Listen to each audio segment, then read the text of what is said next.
다리오 왕의 조서가 내림에 유브라데 강 건너편 곧 총독 다뜨네와 스달보스네와 그들의 동관들이 신속히 준행하니라. 유다 사람의 장로들이 선지자 학개와 이또의 손자 스가랴의 권면을 따랐으므로 성전 건축하는 일이 형통한지라. 이스라엘 하나님의 명령과 바사왕 고레스와 다리오와 아닥사스다의 조서를 따라 성전을 건축하며 일을 끝내되 다리오 왕 제6년 아달월 3일에 성전 일을 끝내니라. 아멘. 우리 주변에 보면 항상 성공 가도를 달리는 분이 있습니다. 뭘 하든지 다 성공하는 분이 있어요. 그분들을 보면 참 놀랍다는 생각이 들죠. 그런데 어떤 분들은 참 역경이 많습니다. 실패도 있고요. 그런데 굴하지 않고 다시 일어나서 꿋꿋하게 앞으로 달려갑니다. 그런 분들을 보면 놀라움을 뛰어넘어 감동을 받게 되더라고요. 왜냐하면 그분들의 인생에는 스토리가 있기 때문입니다. 왜 그런 말을 하지 않습니까? 성공한 사람은 지위가 커가지만 실패한 사람은 사람이 커간다고요. 그래서 실패를 통하여 그 사람이 커가면서 그래서 이런 말이 있는 것 같습니다. 역경이란 말을 거꾸로 하면 경력이 되거든요. 정말 역경이 경력이 되는 것이 아닌가 그런 생각이 듭니다.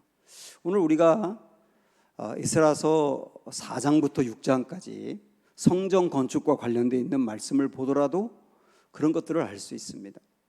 지난주에 우리가 보았는데 이스라엘 백성들이 포로 생활에서 귀환한 가장 중요한 목적은 예배를 드리기 위함이라 그랬어요.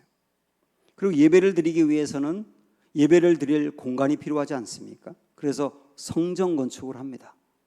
성전의 기초가 이렇게 놓여질 때 그 성전을 보면서 아직 완공된 건 아니더라도 감격한 사람들이 눈물을 흘리기도 하고 그리고 즐거이 하나님을 찬양했다. 그런 얘기도 보았지 않습니까? 시작이 반이라고 이제 기초 공사를 했으니까 성전이 막 지어질 거다라고 기대하고 있을 때 그때 예기치 않게 방해하는 사람들이 찾아오게 된 거예요. 4장 1절에 보면 사로잡혔던 자들의 자손이 이스라엘 하나님 여호와의 성전을 건축한 다음을 유다와 베냐민의 대적이 듣고 그랬어요. 대적이란 말은 방해꾼들을 말하는 거예요. 이 사람들이 성전 건축이 되지 않도록 방해를 시작합니다. 이 사람들은 사마리아 사람들이에요. 원래 이스라엘은 이렇게 남북으로 갈라져 가지고 그 북쪽을 이스라엘이라 그러지 않습니까? 그런데 그 북이스라엘이 아수르라고 하는 나라에게 멸망을 했는데 아수르는 모든 지배하는 나라에 인종 혼합 정책을 썼어요. 여러 민족을 다 섞어가지고 거기서 혼혈들이 태어나게 하고 그래서 민족의 정체성을 무너뜨린 겁니다. 그러다 보니까 북이스라엘 지역에도 수많은 민족들이 섞여 살게 되고요. 서로가 결혼하면서 민족이 섞이게 되고 그것으로 끝난 것이 아니고 각 민족마다 자기가 믿던 신들을 다 가지고 오는 바람에 북이스라엘은 신들의 백화점같이 되어버린 겁니다. 물론 그들이 하나님을 믿었어요. 그러나 하나님도 여러 신들 중에 한 분으로 믿었을 뿐입니다. 뭐 여러 가지 종교 혼합이 거기서 이루어지게 된 거죠. 그 사람들이 지금 성전 건축을 방해하는 겁니다. 이 사람들은 처음에는 우리도 성전 건축에 참여하게 해달라, 우리도 하나님을 믿는 사람들이다 그렇게 말을 했어요. 그러나 이 성전 건축을 추진하는 남쪽 사람들은 저 사람들과 함께 협력해서 성전 건축을 하게 되면 분명히 저 사람들은 나중에 우리에게 요구할 거다. 우리도 당신들을 도왔으니까 우리가 믿는 신들을 예루살렘에 세워야 되겠다. 그러니까 예루살렘에도 여러 신상들이 세워질 수 있다고 판단한 겁니다. 그래서 거절을 한 거예요.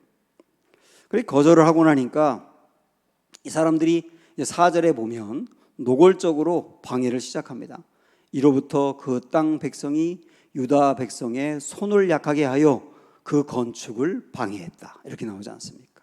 여기에 손을 약하게 했다. 그 말은 심리적으로 힘을 뺐다는 얘기예요. 우리가 성전을 건축해야지. 그러면서 모두 다 나서서 성전 건축에 대한 열망을 가지고 한껏 마음이 부풀어 가지고 의지를 갖고 일을 할 때 그 의지를 다 꺾어버렸다는 거예요. 그래가지고 마음이 상해버려서 더 이상 성전 건축에 대한 의지를 잃어버리게 한 것, 이게 바로 손을 약하게 했다라고 하는 뜻이에요.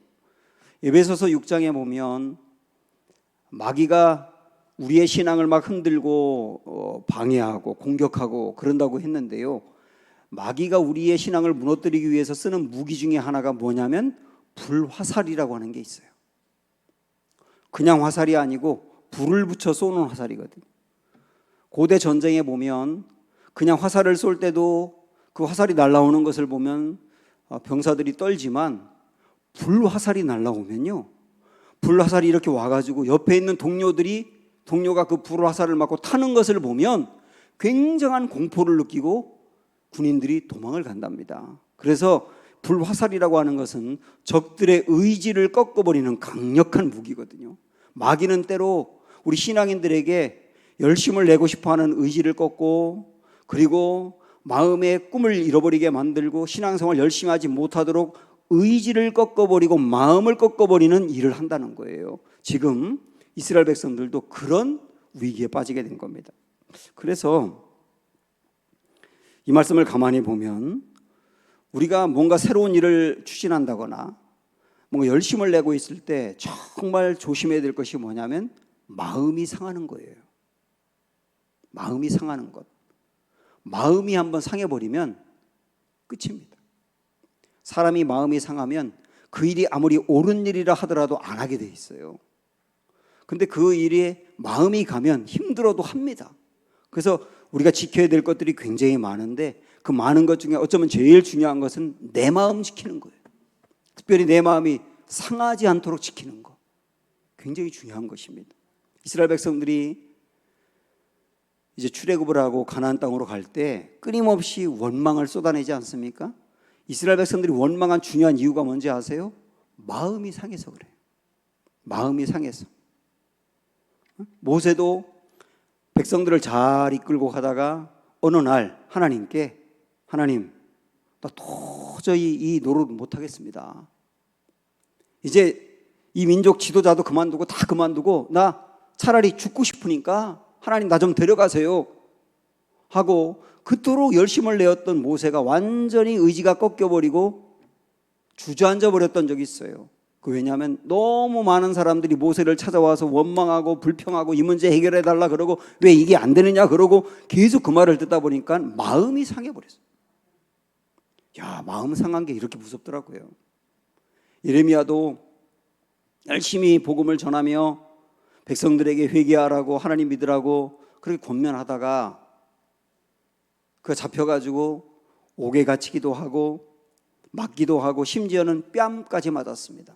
그러고 나니까 그렇게 열심을 내었고 열정이 있었던 예레미야도 쫙 주저앉아가지고 하나님께 사표를 던져요.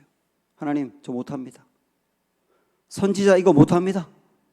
그러면서 그냥 그만둬버리겠다는 거예요. 하나님이 그 마음을 얼르고 달래서 다시 일을 하게 했지만정이지 큰일 날 뻔했어요. 이 예레미야 이야기를 봐도 마음이 상해버리면 그렇게 열심을 내었던 사람도 못한다는 것을 알 수가 있어요. 그래서 지금 혹시 뭔가 새로운 일을 추진하고 있는 여러분이 있다든지 아니면 어떤 일을 하다가 그 일이 막혀버렸다든지 그래서 우리 마음이 힘이 요동하고 있다든지 그런 분들은 꼭 말씀드립니다. 마음 상하지 않도록 지키셔야 됩니다.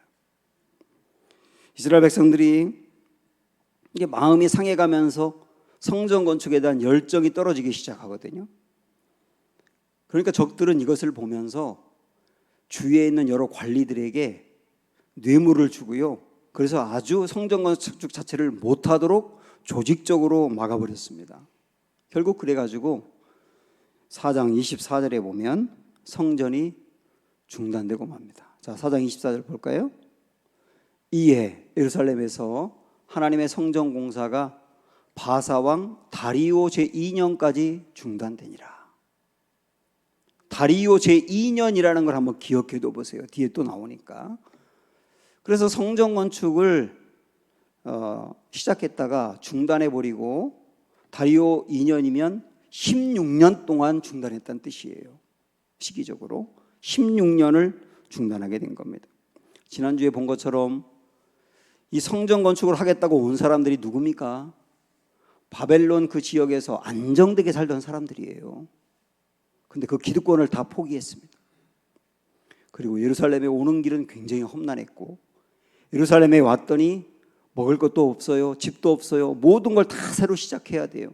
근데 그 많은 어려움과 기득권이 있는데도 다 포기하고 온 이유는 딱 하나, 예배 잘 드리겠다.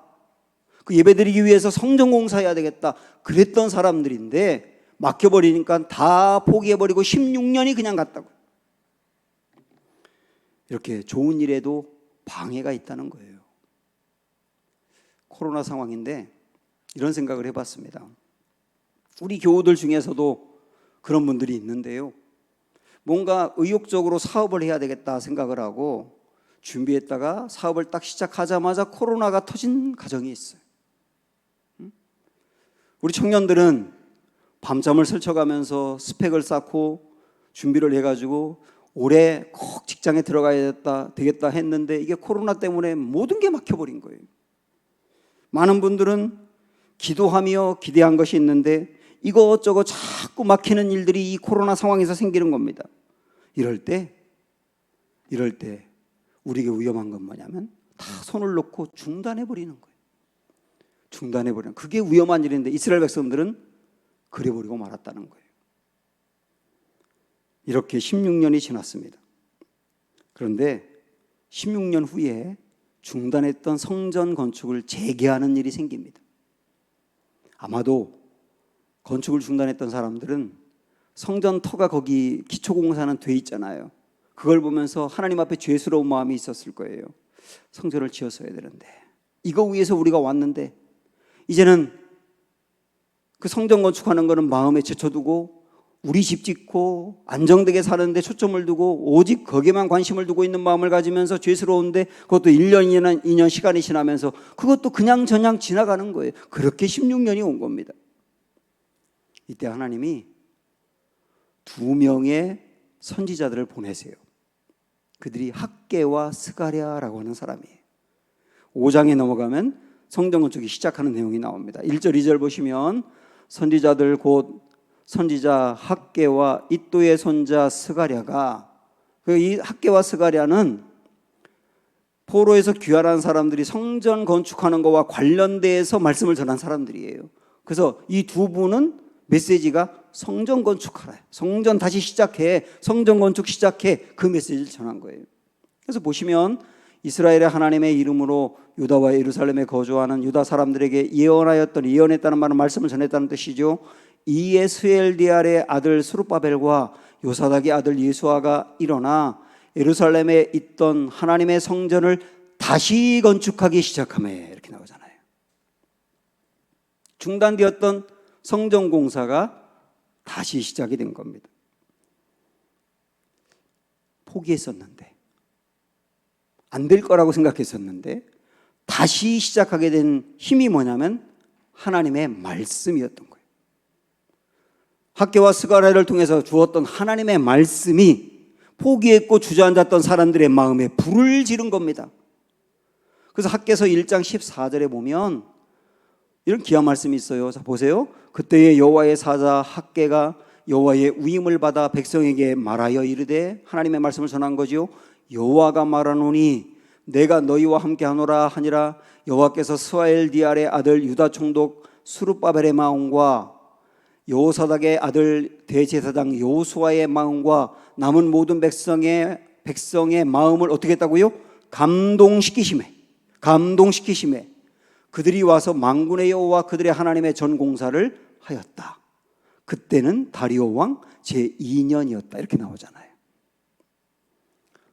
마음을 감동시키심에, 지난주에도 고레스의 마음을 감동시켜서 고레스가 이스라엘 백성들을 돌아가도 좋다 했던 것처럼 이번에는 하나님이 성전을 공사를 중단하고 있는 사람들의 마음을 감동시키심에 그들의 마음이 불이 생겨서 다시 일어납시다, 성전 공사합시다, 그러면서 회복이 되었다는 뜻이에요. 하나님의 말씀이 주저앉아 있는 사람들을 살리는 힘이 있다. 그런 얘기죠. 여기에 그들이 성전 공사를 다시 시작했는데, 여러분 다시라는 단어를 한번 생각을 해보세요. 다시라는 단어가 얼마나 좋은 단어인지 몰라요. 신준모라고 하는 작가가 다시라고 하는 책을 썼거든요. 이 책에서 이 저자는 이런 말을 합니다. 오늘은 다시 오지 않을 소중한 날이라. 그렇게 전제하면서 내가 멈추지만 않는다면 기회는 몇 번이고 다시 찾아오게 돼 있다. 그렇게 하면 용기를 줍니다. 그러면서 다시라고 하는 말은 용기를 부르는 주문이다. 이런 말을 하면서 실패했었지만 아무 일도 없다는 듯 일어나서 앞을 달려가게 하는 게 다시라고 하는 힘이다. 실제로 회사에서 어제 상사에게 깨졌어요. 그리고 많은 사람 앞에서 부끄러움을 당했어요. 집에 돌아올 때 마음이 너덜너덜해진 상태가 되었어요. 그런데 잠을 자고 다시 아침에 아무 일이 없었던 듯 회사를 가겠다고 주섬주섬 챙기는 게 다시라는 힘이거든요. 이전에 제가 상담 공부하면서 비블리오 드라마라고 하는 과목을 공부했습니다. 비블리오 드라마는 성경을 드라마 형식으로 다시 꾸며가는 거예요. 그러다 보니까 성경 안에 있는 인물들의 그 심리 상태라든지 그들의 고뇌 이런 것들을 더 깊이 알게 되더라고요. 제가 공부하면서 어떤 교회 청년부에서 했던 수련회 중에 아브라함의 아들 이삭을 대상으로 비블리오 드라마 했던 내용을 보았습니다. 우리는 이삭의 아버지 아브라함이라든지 그의 아들인 야곱 그리고 손자 요셉 같은 사람에 비하면 야곱은 평탄한 인생을 살았다고 생각을 하잖아요. 근데 그 드라마를 제가 보면서 그게 아니었다는 것을 알게 됐어요. 그 유명한 축복 갈취 사건이지 않습니까? 아버지 이삭은 큰아들 에서에게 축복을 주고 싶어 합니다. 이스라엘 공동체에서 아버지가 자녀에게 주는 축복은 최고의 선물이거든요. 그래서 맏아들인 에서에게 주고 싶어 해요. 그래서 사냥해 와서 음식을 가져오면 내가 먹고 축복해 줄게. 그렇지 않습니까? 그 말을 이삭의 아내인 리브가가 들었어요. 리브가는 둘째 야곱을 좋아합니다. 그래가지고 교묘한 방법으로 꾸며서 형 에서가 받아야 될 축복을 동생 야곱이 가로채지 않습니까? 근데 이걸로 끝난 줄 알았어요. 그 일이 있고 난 다음에 형 에서는 심하게 분노해서 동생을 죽이겠다고 합니다. 그리고 그 일을 알게 된 동생 야곱은 집을 가출해가지고 도망을 갑니다. 그리고 이 일이 아내인 리브가가 꾸민 일이기 때문에 이삭과 아내 리브가 사이의 관계는 깨질 수밖에 없는 거예요. 신뢰가 깨지게 되고 두 사람의 관계가 나빠질 수밖에 없는 거예요. 이 축복 갈취 사건 하나로 인해서 이 집안이 풍비박산이 나버리고 만 거예요. 이때 가장의 마음, 가장 이삭의 마음을 생각을 해보세요. 자기가 잘못했다는 자책도 듭니다. 에서를 생각하면 미안한 마음도 있어요. 야곱을 생각하면 밉지만 그래도 그놈도 아들이잖아요. 그놈도 집을 떠나고 난 뒤에 그걸 보고 싶어요. 아내와는 얘기를 안 해요. 에서는요, 축복을 잃어버린 다음에 화가 났는지 이방 여인들하고 결혼하면서 하나님을 떠납니다. 그리고 부모에게 일부러 엇나가는 거예요. 그 맏아들을 보는 아버지 마음이 찢어지는 거예요. 제가 그 드라마를 쭉 보면서 가장의 입장에서 이삭의 마음을 보니까 이렇게 할 수도 없고 저렇게 할 수도 없고 집안이 큰 일이 생겼는데 수습도 안 되고 그래가지고 혼자 고뇌하고 아파하고 힘들어하는 그 모습이 느껴지더라고요. 이거 어떻게 해야 되는 겁니까? 이때 그 드라마에서 하나님의 음성이 이삭에게 들립니다. 하나님 이삭에게 말하거든요. 이삭아, 내 어깨가 무겁지? 문제는 심각해졌는데 수습할 길이 없지. 그래서 정말 힘들지. 그래도 가장은 살아있어야 돼. 가장이 무너지면 가정이 무너져. 나는 내 하나님이야. 내가 수습할 수 없는 거 내가 해줄게. 너는 약속의 자녀야. 나는 너를 통해서 많은 사람들에게 축복의 통로로 쓰려고 약속했는데 그거 꼭 이루게 될 거야. 하나님이 주저앉아 있는 이삭에게 말씀을 전하는 거예요.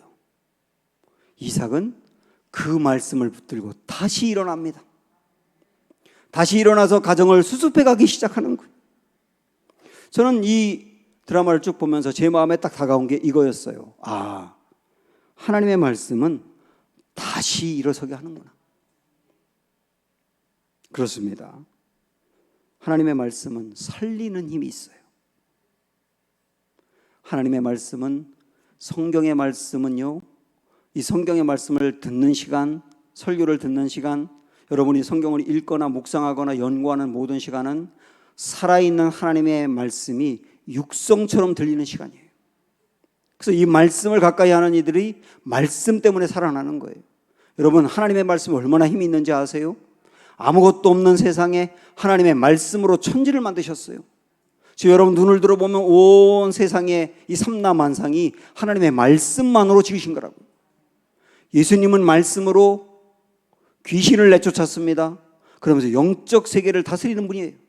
우리 예수님은 말씀으로 죽은 자를 살리고 병자를 고치며 육체를 다스리는 분임을 보여주었어요. 말씀으로 이 모든 일이 이루어졌다고. 우리가 구원받은 것도 어떻게 구원받았습니까? 말씀으로 구원받아서 지옥에 갈 사람이 천국으로 가게 된 거예요. 이게 말씀의 능력이라고. 그러므로 사랑하는 여러분, 말씀이 전해지는 곳에 있기만 하면, 그리고 말씀을 귀담아 듣기만 하면, 그리고 말씀을 믿음으로 붙들기만 하면 말씀은 우리를 살립니다. 다시 일어서게 합니다. 혹시 어떤 일로 인해서 주저앉아 있는 여러분이 있다면, 포기한 여러분이 있다면 오늘 하나님의 말씀이 여러분에게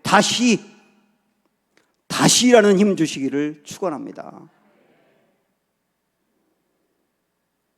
그래서 이 백성들은 다시 일어나 성전 건축을 시작을 한 겁니다. 16년 만에. 그런데 우린 그런 생각하지 않습니까? 주저앉아 있다가 말씀 듣고 해봐야지, 다시 일어서야지, 그러면 그 다음에 모든 게 순탄대로가 될 거라고 생각을 해요. 그런데 이 사람들이 다시 일어났는데 또 방해꾼이 생기는 거예요. 그 6장에 쭉 나옵니다. 관리들이 나서서 왜 성전을 건축하는 거야? 무슨 근거로 성전을 건축하는 거야? 그러면서 성전 건축에 관여한 사람 명단 제출해. 원래 명단 제출해가 제일 무섭지 않습니까? 명단 제출해. 그렇게 해버리니까 이 말을 들은 사람들이 쫄기 시작하는 거예요. 다시 성전 건축해보려고 했던 의지가 또 꺾이려고 하는 거예요. 그러나 두렵지만, 떨리지만 그래도 성전 건축을 계속합니다. 저는 이게 참 귀하다고 봐요. 여러분, 나침판 우리 한번 생각을 해볼까요? 나침판은 북극을 항상 그 바늘이 가리킵니다. 그런데 북극을 가리키는 나침판을 잘 보면 나침판이 딱 고정되어 있는 게 아니고, 바늘이 고정되어 있는 게 아니라 어떻게 되냐면 이렇게 떱니다. 바늘이 계속 떱니다. 북극을 가리키면서도 떨어요. 나침판의 사명은 북극을 정확히 알려주는 겁니다.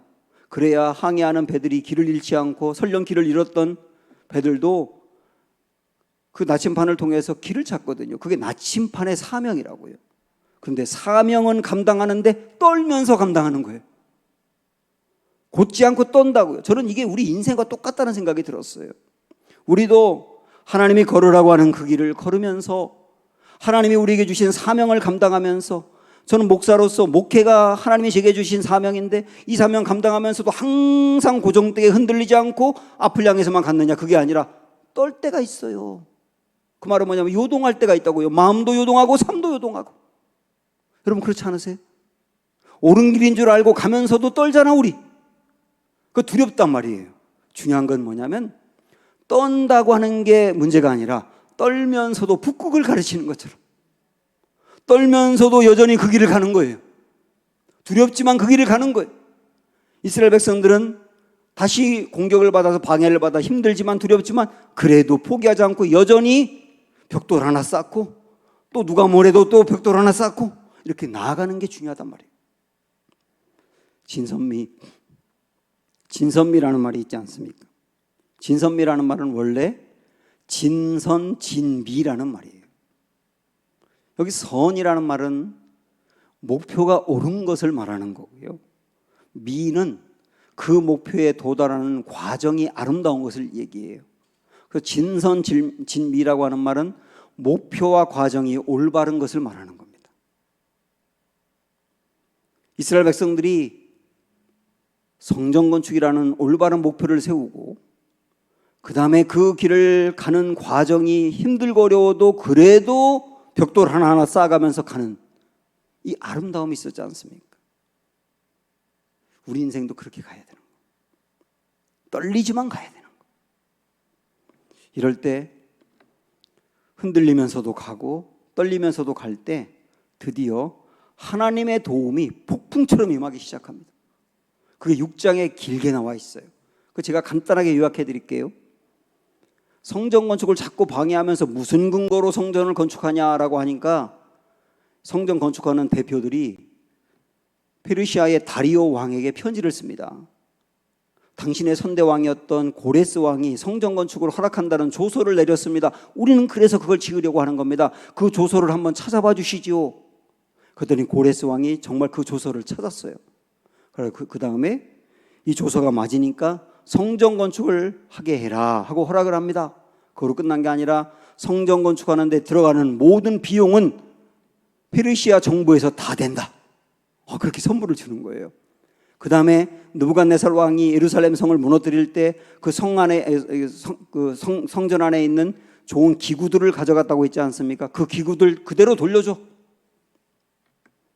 그래서 예레미야 27장에서 성전의 기구들도 빼앗기겠지만 나중에 돌아올 거다라고 했던 예언이 이렇게 또 이루어지는 거예요.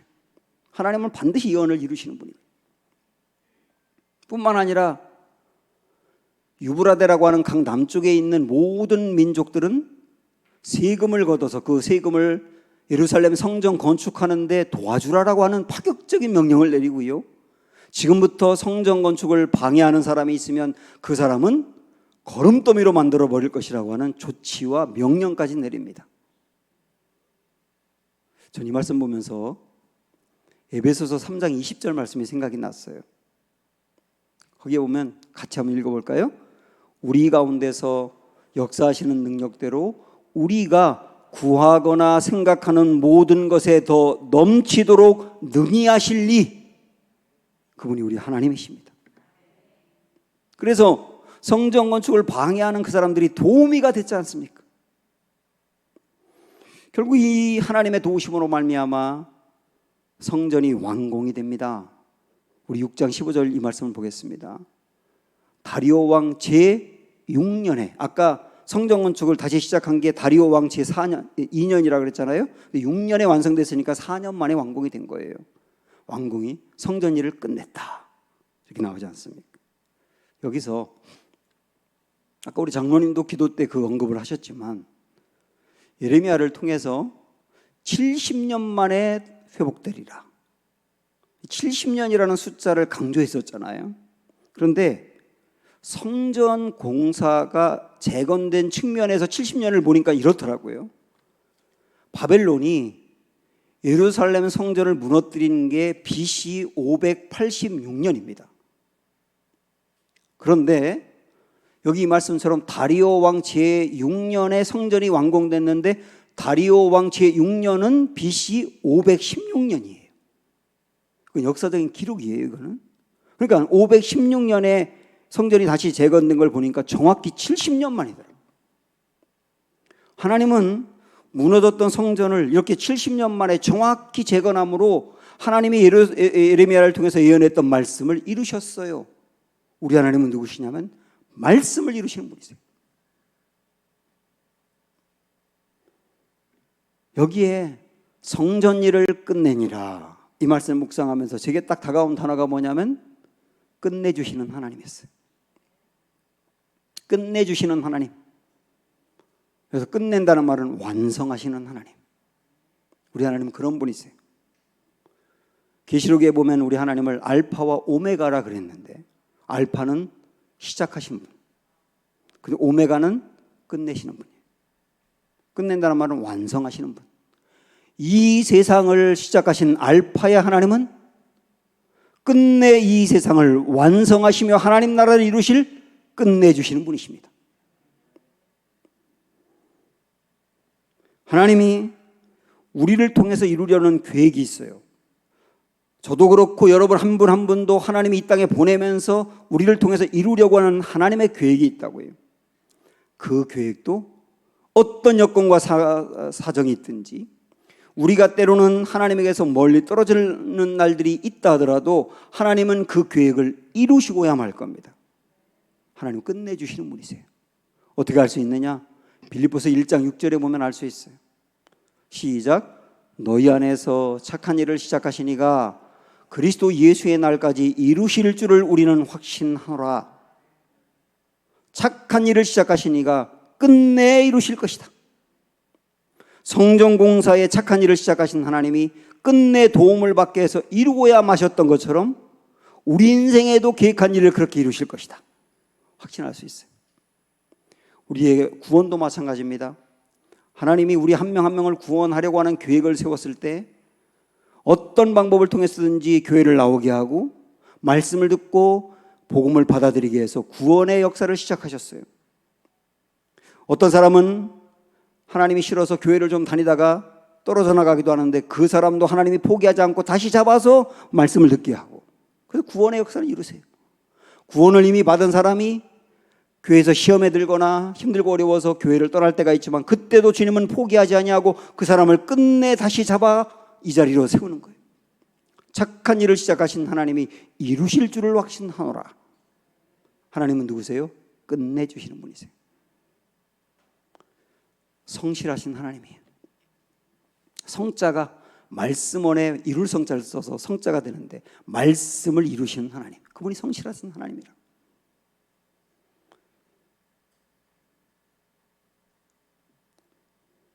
때로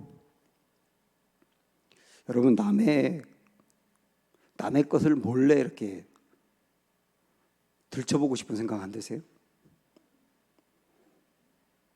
궁금하잖아요.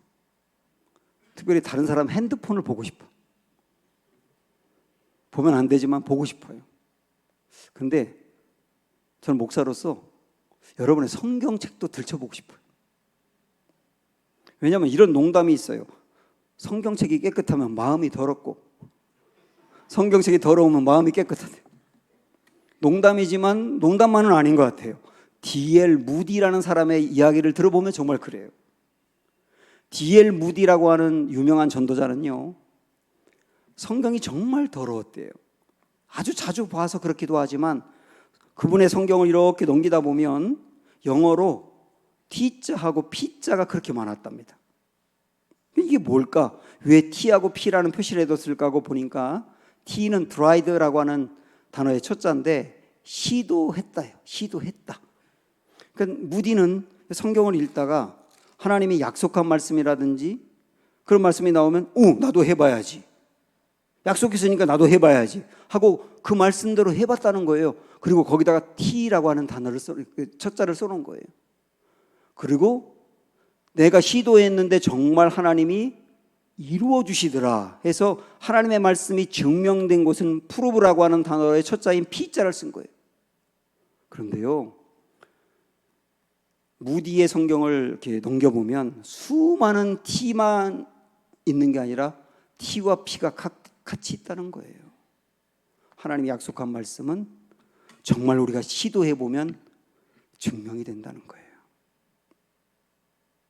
우리 하나님은 말씀을 이루시는 끝내주시는 하나님이시니까. 어떤 일 하다가 중단하셨습니까? 방해가 있어서 주저앉아 있습니까? 오늘 주님 우리에게 말씀하세요. 다시 일어서라. 내가 도와 끝내게 하겠다. 그래서 다시 주저앉았던 것이 우리에게 역경이지만 다시 일어날 때 이 역경은 경력으로 바뀔 거다. 오늘 주님 주신 이 말씀 붙들고 다시 일어서는 우리 모두가 되기를 주님의 이름으로 축원합니다. 나는 오늘도 가네. 함께 찬양합니다.